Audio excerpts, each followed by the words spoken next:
Alors, pour le suivi de chantier, du point de vue du client, c'est exactement ce qu'on disait depuis le début, transparence. Donc, en amont du chantier, il y a bien sûr le devis, ça va être la base du chantier, des plans de repérage qui vont être diffusés, mais aussi un planning d'exécution. Planning d'exécution qui va permettre de montrer le début du chantier, la fin du chantier, mais aussi le différent enchaînement des tâches, avec certaines fois des jalons. Il y a un déménagement d'une pièce qui est obligatoire à telle date, on va mettre le jalon, on va faire les travaux en fonction.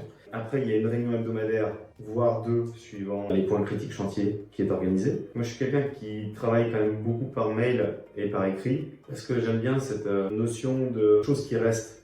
En fait, je trouve que c'est bien plus simple de retourner chercher dans un mail plutôt que de dire au client, mais vous vous souvenez, on s'est dit par téléphone ça, etc. Et même quand j'ai des coups de fil avec des clients, j'aime assez le retraduire par mail derrière. Et après, clairement, si je fais une erreur, je l'assume complètement. Enfin voilà, c'est comme ça que ça fonctionne aussi.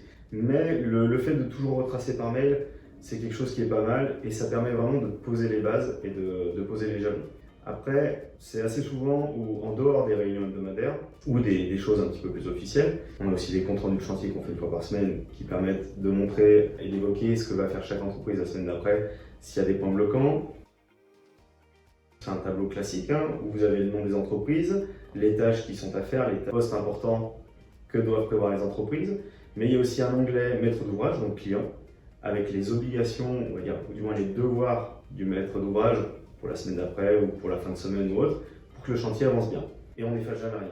Parce que c'est important d'avoir toujours le listing de l'ensemble d'un compte rendu. Mais en dehors de ces comptes rendus, il m'arrive de faire des mails un peu les soirs pour dire bah voilà, aujourd'hui on a posé les sols, ça s'est bien passé, ou on a un petit souci, donc on regardera ça demain. Transparence au maximum. Même s'ils ne le disent pas, ça se voit, parce qu'en fait ils sont dans leur chantier, ils sont impliqués. Puis ils se disent qu'ils suivent le chantier sans spécialement aller sur site.